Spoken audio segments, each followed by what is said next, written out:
नमस्कार. आज रक्षाबंधन आणि नारळी पौर्णिमा या सणांच्या सर्व भगिनींना आणि भारतवासियांना खूप खूप शुभेच्छा. या रक्षाबंधनच्या निमित्ताने एक मानवी आरोग्याला आणि मानवी जीवनाला एक वेगळी दिशा मिळावी यासाठी मी एक सुंदर गोष्ट आपल्याला सांगू इच्छितो.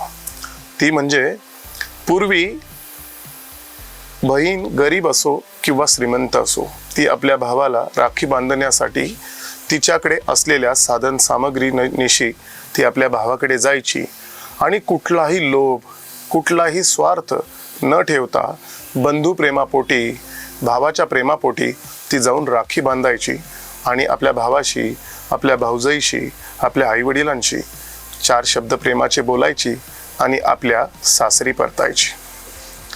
आता हे आजच्या युगामध्ये खूप कमी चालू झालंय, कारण संपत्तीची लालसा भावाला देखील आणि बहिणीला देखील आलेली आहे.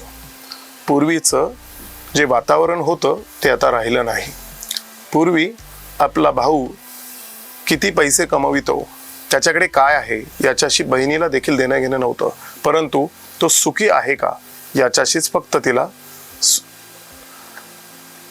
ती या गोष्टी फक्त समजून घ्यायची आणि जास्त इंटरफेअर करत नव्हती. पण आज वडिलांच्या प्रॉपर्टीमध्ये बहिणीला आणि बहिणीला हिस्सा मिळायलाच हवा असे काही समाजातील घटक कानभरणी करायला लागले आणि बहिणी देखील त्या सगळ्या कानभरणी आपल्या आयुष्यात सामावून घ्यायला लागल्या आणि मग भावाप्रतीचं प्रेम कमी झालं. आणि कित्येक असे भाऊ देखील आहेत की त्यांनी देखील आपल्या बहिणींच्या नावाचं हक्कसोड करून सातबाऱ्यातूनच नाही, आपल्या आयुष्यातून बहिणींना हद्दपार करायचा निर्णय घ्यायला सुरुवात केली.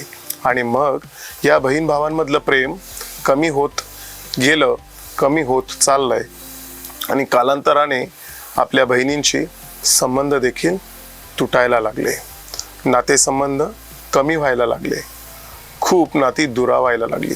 मला एवढंच सांगायचंय की आपल्या बहिणींना समजून घ्या आणि बहिणींनो, आपण देखील आपल्या भावांना समजून घ्या. प्रॉपर्टीवर हक्क प्रत्येकाचाच आहे. भावांनो, जसे तुम्ही वारस आहात तसे त्या देखील वारस आहेत. आपण आपल्या भगिनींना दुरावायला कारणीभूत करू नका. जे आहे ते त्यांचं त्यांना द्या आणि जे तुमचं आहे ते तुम्ही घ्या. एवढंच सांगायचंय. धन्यवाद. वंदे मातरम.